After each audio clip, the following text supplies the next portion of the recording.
Hello everybody, मैं doctor Taufiq Hussain, associate professor in higher education. आज हम चौहान राजवंश या चहमान राजवंश के विषय में चर्चा करेंगे।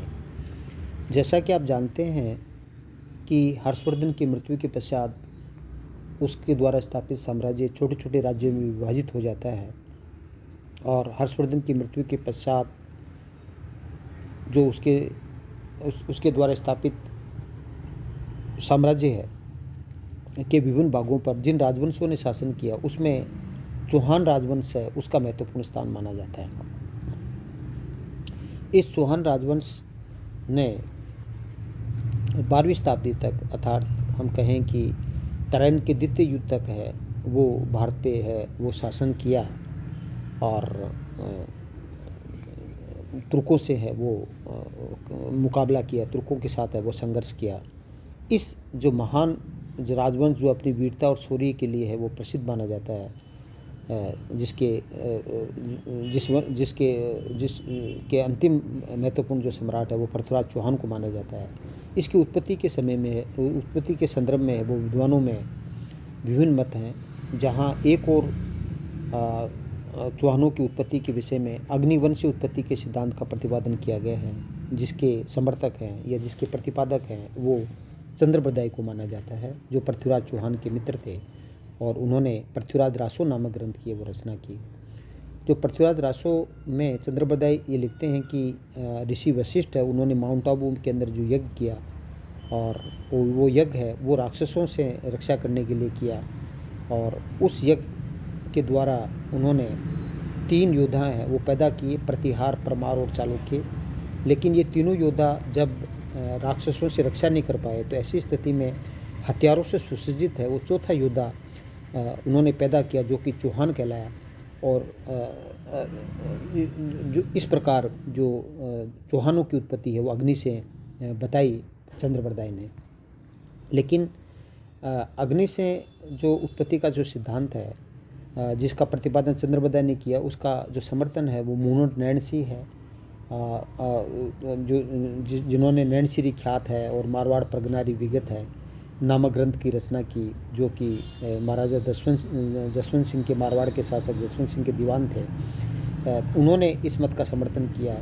जो सूर्यमल मिश्रण है, जिन्होंने वंशवास की रचना की, जिन्होंने जो हम ये कहें कि बूंदी के शासक जो राम सिंह के कहने पर है वो अपने ग्रंथ की रचना की, उन्होंने भी है वो इस मत का प्रतिपादन किया। अर्थात जो चौहानों की उत्पत्ति से संबंधित अग्निवंशीय उत्पत्ति के सिद्धांत है उसका प्रतिपादन है वो चंद्रबरदाई है, मूनों नैणसी है, सूर्यमल मिश्रण है आदि इतिहासकार करते हैं। लेकिन आज के विज्ञान के युग के अंदर है वो अग्नि से है वो योद्धा की उत्पत्ति होती है, इस कथन को वो स्वीकार है, वो नहीं किया जा सकता। जबकि जो शिवदाभिलेख है रायपाल का, उसमें चौहानों को इंद्र का वंशज बताया गया है। जबकि विद्वानों का एक ग्रुप है जिसमें जो पृथ्वीराज विजय है, हमीर महाकाव्य है, हमीर रासो है, उसमें है वो चौहानों को है वो सूर्यवंशी बताया गया है। जो पृथ्वीराज जो विजय है, जिसके जो रचयिता है वो जानक को माना जाता है। जो हमीर महाकाव्य है जिसकी रचयिता नेमचंद सूर्य को माना जाता है। सुरजन चरित्र है जिसके रचयिता चंद्रशेखर को माना जाता है, जिसमें जो बूंदी के शासक सुरजन हंडा के चरित्र का विवेचन किया गया है। और जो पृथ्वीराज तृतीय का, जो पृथ्वीराज चौहान का जो बेदला अभिलेख है और हर्षनाथ का जो अभिलेख है, उसमें चौहानों को है वो सूर्यवंशी बताया गया है। और प्रसिद्ध इतिहासकार GH ओझा, गौरीशंकर हीराचंद ओझा है, वो भी चौहानों की उत्पत्ति से संबंधित सूर्यवंशी उत्पत्ति के सिद्धांत का समर्थन करते हैं। अर्थात चौहानों की उत्पत्ति से संबंधित जो सूर्यवंशी उत्पत्ति के सिद्धांत है वो का समर्थन है वो पृथ्वीराज विजय है, हमीर महाकाव्य है, हमीर रासो है, जो हम कहें कि सुरजन चरित्र है, और जो बेदला का अभिलेख है और हर्षनाथ मंदिर का जो शिलालेख है, उसमें है वो चौहानों को है वो एक प्रकार से है वो सूर्यवंशी है वो बताया गया है। जबकि चौहानों की उत्पत्ति से संबंधित जो विदेशी उत्पत्ति का सिद्धांत है जिसके प्रतिपादक है वो विदेशी इतिहासकारों को माना जाता है, जैसे कर्नल टोड है, विंसेंट स्मिथ है, विलियम क्रूक है आदि इतिहासकार हैं। उनका मानना है कि जो प्राचीन काल में जो शक, सीतियन, हूण और कुषाण आदि जातियाँ आई, वो ही है, वो एक प्रकार से राजपूत ही हैं, क्योंकि उनमें और जो राजपूत है उनमें काफ़ी समानताएं हैं। लेकिन समानता है वो उत्पत्ति का आधार है, वो नहीं हो सकता। अपितु जी.एच. ओझा ये मानते हैं कि जो समानता है वो प्रभाव के आधार पर है, क्योंकि राजपूतों का इतना प्रभाव था कि उनका प्रभाव हमें मध्य एशिया की संस्कृति में भी दिखाई देता है। अर्थात राजपूतों की संस्कृति का प्रभाव वो मध्य एशिया तक पहुंच गया था। इस प्रकार राजपूतों की उत्पत्ति से संबंधित जो विदेशी उत्पत्ति का सिद्धांत है उसको भी स्वीकार नहीं किया जा सकता। जबकि विद्वानों का जिसकी हम कह सकते हैं कि हाँसी का जो अभिलेख है और अचलेश्वर महादेव का मंदिर है, जिसको अंगूठा मंदिर भी कहा जाता है माउंट आबू में, उसमें राजपूतों को है वो चंद्रवंशी है वो बताया गया है। तो एक प्रकार से राजपूतों की चंद्रवंशी उत्पत्ति के सिद्धांत का भी है वो जो प्रतिपादन है वो किया गया है। जबकि एक प्रकार से हम ये कहें कि राजपूतों की उत्पत्ति से संबंधित है जो एक मत है, जिसके प्रतिपादक दशरथ शर्मा है, गोपीनाथ शर्मा है, और जो कायम खरासो है जिसके रचयिता जान कवि है, उनमें राजपूतों को है वो ब्राह्मण वंशी बताया गया है। और उसका समर्थन है वो बिजोलिया शिलालेख में भी किया गया है, क्योंकि बिजोलिया जो शिलालेख है उसमें जो एक तरह से चौहानों को है वो वत्स गोत्र का ब्राह्मण बताया गया है, उसके लिए विप्र शब्द का उल्लेख मिलता है। तो उसमें जो बिजोलिया शिलालेख है जिसका प्राचीन नाम है वो बिजोलिया का विजावली मिलता है, जो भीलवाड़ा के अंदर वर्तमान में है। और जो बिजोलिया शिलालेख है वो 1117 ईस्वी के अंदर है, वो सोमेश्वर चौहान के समय में लिखा गया और ये संस्कृत भाषा में है। और इसमें जो पार्श्वनाथ मंदिर है उस पर है, पार्श्वनाथ मंदिर के पास एक पहाड़ी है की शिला पर है ये उत्कीर्ण मिलता है। और इसमें एक रचयिता जो गुणभद्र को माना गया है। और इसमें क्या है कि न केवल चौहानों को वत्स गोत्र का ब्राह्मण बताया गया, अपितु सांबर झील के निर्माण करने का जो श्रेय है वो वासुदेव चौहान को माना गया है। तो इस प्रकार जो हम कहें कि बिजोलिया से शिलालेख है, और जो दशरथ शर्मा जिसने अर्ली चौहान डायनेस्टी नामक ग्रंथ की रचना की, गोपीनाथ शर्मा है, कायम खरासो है, बिजोलिया शिलालेख है आदि के अंदर है वो चौहानों को है वो वत्स गोत्र का ब्राह्मण है वो बताया गया है। तो इस प्रकार चौहानों की उत्पत्ति से संबंधित है वो विभिन्न मतों का प्रतिपादन किया गया है। जिस प्रकार चौहानों की उत्पत्ति से संबंधित जो विभिन्न जो मत हैं उनमें मतांतर हैं, अलग अलग मत मिलते हैं, उसी प्रकार जो चौहानों की मूल निवास स्थान है उसके विषय के अंदर भी है वो हमें विभिन्न मत देखने को मिलते हैं। जहाँ तक दशरथ शर्मा है वो अर्ली चौहान डायनेस्टी है, उसके अंदर चौहानों का जो मूल निवास स्थान है वो चित्तौड़गढ़ के मानमोरी शिलालेख के आधार पर है, वो चित्तौड़गढ़ मानते हैं। जबकि पृथ्वीराज विजय, हमीर वाकवे उसमें पुष्कर को माना गया चौहानों का मूल निवास स्थान है। लेकिन जो गोपीनाथ शर्मा है उनका मानना है कि चौहानों का मूल निवास स्थान है वो सपादलक्ष था, अतः सांबर को है गोपीनाथ शर्मा है वो चौहानों का मूल निवास स्थान है वो मानते हैं। और इनका मानना है कि जो चौहान साम्राज्य का जो संस्थापक है वो एक प्रकार से है वो वासुदेव चौहान थे, जो इनको चौहानों का आदि पुरुष माना जाता है, चौहानों का प्रथम पुरुष माना जाता है, जिन्होंने 551 ईस्वी के अंदर है वो चौहान राज्य की है, चौहान राजवंश की है वो स्थापना की, चौहान वंश की स्थापना है, चौहान वंश की जो स्थापना करने का जो श्रेय है वो वासुदेव को माना जाता है। जो चौहान साम्राज्य है वो सपादलक्ष है, इसलिए कहा जाता है क्योंकि 1.25 लाख गाँव इसके अंतर्गत आते थे, जिसमें हम कहें कि अजमेर है, जयपुर है, बीकानेर है, नागौर का काफ़ी हिस्सा है उसमें सम्मिलित था। और चौहानों की राजधानी है वो अहिछत्रपुर या नागौर है उसको माना जाता है।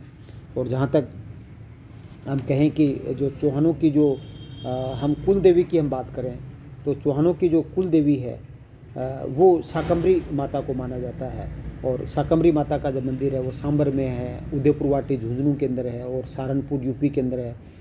वो शाकंभरी माता के मंदिर हमें देखने को मिलते हैं। जबकि शाकंभरी माता का जो मेन मंदिर है वो सांबर या जयपुर के अंदर है वो देखने को मिलता है। और जिसको तीर्थों की नानी या देवयानी तीर्थ है वो भी कहा जाता है। जहाँ तक जो चौहान है, चौहानों की जो जैसे मैंने बताया कि चौहानों की जो मेन शाखा थी वो सांबर थी, जिसके संस्थापक है वो 551 ईस्वी के अंदर है वो वासुदेव चौहान ने उसकी स्थापना की। तो सांबर के अलावा चौहानों की राजस्थान के विभिन्न हिस्सों पर है वो चौहानों ने वो शासन किया, जिसमें अजमेर था, जिसके संस्थापक है वो 1113 के अंदर अजीराज चौहान ने की। रणथंभौर शाखा है जिसकी स्थापना गोविंदराज ने 1194 में की। नाडोल है जिसकी स्थापना है वो 940 ईस्वी में लक्ष्मण देव चौहान ने की गया। और जबकि जो जो जो जालोर शाखा है जिसकी स्थापना 1179 में कीर्तिपाल चौहान ने की। जबकि सिरोही शाखा उसकी स्थापना है वो 1311 के अंदर लुम्बा चौहान ने वो की। तो इस प्रकार चौहानों की जो विभिन्न शाखाएं हैं वो हमें देखने को मिलती है, जिस पर चौहान राजवंश ने है वो शासन किया।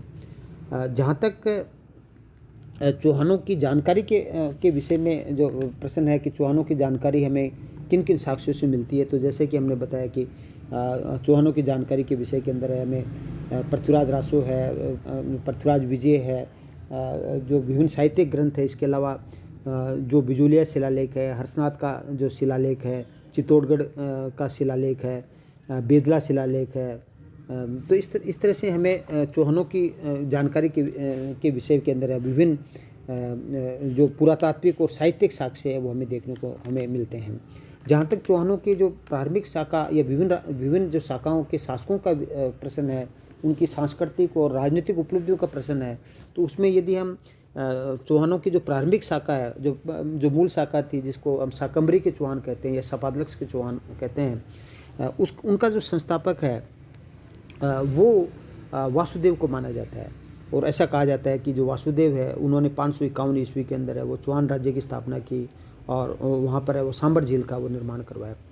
तो चौहानों की जो कबीर शाखा है उसके पश्चात जो वासुदेव हुए, वासुदेव के पश्चात है चौहानों के जो शासक हैं वो विग्रह जो वासुदेव के पश्चात जयराज है वो चौहान के शासक बनते हैं। विग्रहराज प्रथम बनते हैं, जो चंद्रराज बनते हैं, और गोपेंद्र राज है वो चौहानों के वो महत्वपूर्ण शासक बनते हैं। लेकिन इसके विषय में हमें ज़्यादा जानकारी नहीं मिलती है। चौहानों के जो एक महत्वपूर्ण जो प्रसिद्ध महत्वपूर्ण जो शासक है, पहला महत्वपूर्ण शासक है वो दुर्लभ राज को माना जाता है। और दुर्लभ राज को इसलिए माना जाता है कि चौहान है क्योंकि प्रतिहारों के सामंत थे, और दुर्लभ राज है वो प्रतिहार शासक वत्सराज है उसका सामंत था। इसलिए उसने जो उसके समय के अंदर है, वत्सराज के समय में जो त्रिपक्षीय संघर्ष हुआ पाल प्रतिहार राष्ट्रकूटों के मध्य में, तो उसमें एक प्रकार से है वो वत्सराज का सेनापति वो दुर्लभ राज था। इसलिए दुर्लभ राज को है वो दुर्लभ राज ने है वो वत्सराज को वो सैनिक सहयोग प्रदान किया।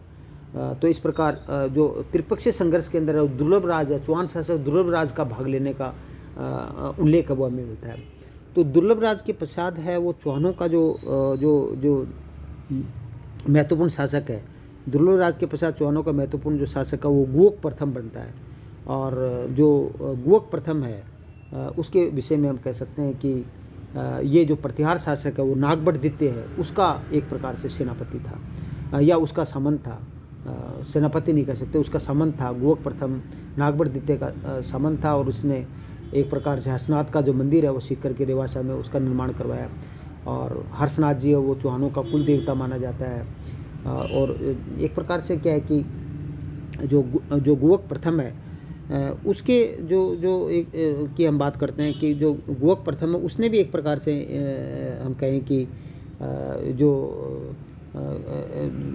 त्रिपक्षीय संघर्ष है उसमें भाग लिया। गुहक प्रथम के पश्चात जो शासक बनते हैं, क्योंकि गुहक प्रथम है उसके पश्चात जो चौहानों के जो शासक बनते हैं वो जो हम कहें कि उसका जो चंद्रराज सेकंड है और उसका जो पुत्र गुहक द्वितीय है वो शासन करते हैं। और जो गुहक जो द्वितीय है उसके बाद में उसका जो पुत्र चंद्रराज है, जिसको हम चंद्रराज सेकंड कहते हैं, वो शासक बनते हैं। और चंद्रराज सेकंड की जो महत्वपूर्ण उपलब्धि है वो ये थी कि उसने दिल्ली के जो तोमर शासक रुद्रसेन है उसको पराजित किया और तोमरों को मौत के घाट है वो एक तरह से रुद्रसेन को मौत के घाट उतारा। और रुद्र की जो बहन है रुद्राणी से है वो विवाह किया चंद्रराज सेकंड ने। और रुद्राणी जैसे आप जानते हैं कि जो पुष्कर का जो शिव मंदिर है उसमें प्रतिदिन है वो 1000 दीपक वो जलाती थी, इसका उल्लेख हमें मिलता है। तो गुहक द्वितीय के पश्चात जो चंद्रराज जो सेकंड है वो एक प्रकार से वो हम कहें कि जो शासक है वो बनता है। तो चंद्रराज सेकंड के पश्चात है वो जो महत्वपूर्ण शासक है वो चौहानों का वो वाकपति जो राज प्रथम बनता है, और वाकपति राज है उसने महाराजा की उपाधि धारण की, और एक प्रकार से हम कह सकते हैं कि महाराज की उपाधि धारण करना है वो चौहानों को एक तरह से स्वतंत्र चौहान राज्य की स्थापना का श्रेय है वो वाकपति राज है, उसको माना जाता है। वाकपति राज है वो एक प्रकार से क्या था कि एक प्रकार से एक तरह से स्वतंत्रता हम कह सकते हैं कि उसने प्रतिहारों से स्वतंत्रता की घोषणा एक प्रकार से की। और वाकपति राज के बाद पश्चात सिंह राज है वो शासक बनता है, और जो सिंह राज है उसने महाराजा धीराज है उसकी उपाधि धारण की। इसका मतलब सिंह राज है वो एक प्रकार से है वो प्रतिहारों से पूर्ण रूप से वो स्वतंत्र है वो हो जाता है। और सिंह राज के पश्चात है, क्योंकि शिवराज बनता है और शिवराज के पश्चात है वो जैसे हम कहें कि जो एक प्रकार से जो विग्रहराज जो सेकंड है वो शासक बनता है। और उसने एक उसके समय में जो गुजरात का जो चालुक्य शासक मूलराज सेकंड है वो उसको पराजित कर देता है। मूलराज फर्स्ट है, सॉरी, विग्रहराज सेकंड है वो गुजरात के जो चालुक्य शासक मूलराज फर्स्ट है उसको पराजित करता है। और भंडोज के अंदर जो आशापुरी जो मंदिर है उसका निर्माण है वो विग्रहराज सेकंड करता है। और विग्रहराज सेकंड के जो पश्चात है वो जैसा कि आप जानते हैं कि दुर्लभ राज उसका छोटा भाई दुर्लभ राज सेकंड है वो शासक है वो बनता है।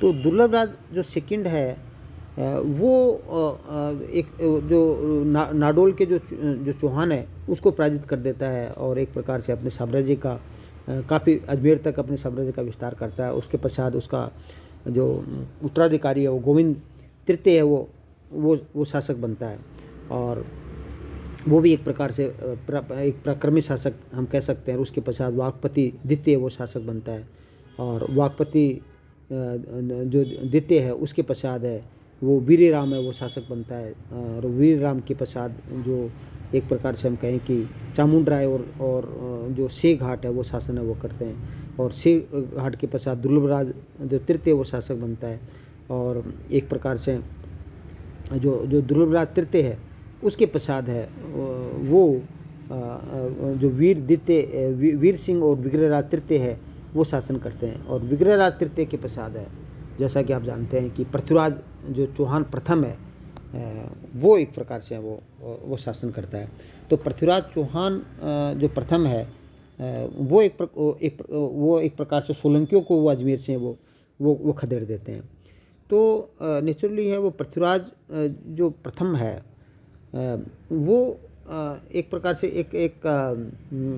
उसके समय का एक महत्वपूर्ण घटना ये है कि इसके समय में राजा हटड़ ने जीण माता की जो मंदिर है उसका निर्माण है वो करवाया, इसका उल्लेख मिलता है। और ये पृथ्वीराज प्रथम के पश्चात है वो अजय राज है वो चौहानों का एक महत्वपूर्ण शासक बनता है, जो कि एक प्रकार से हम कहें कि जिसने अजमेर नगर की स्थापना की। और इस समय चौहानों की चौहान जो साम्राज्य का जो विस्तार है वो हमें दिखाई देता है।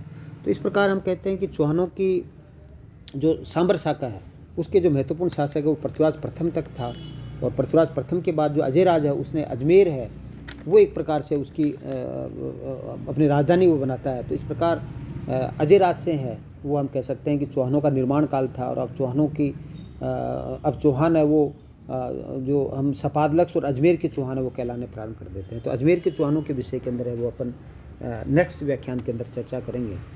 तो थैंक यू। जय हिंद, जय भारत।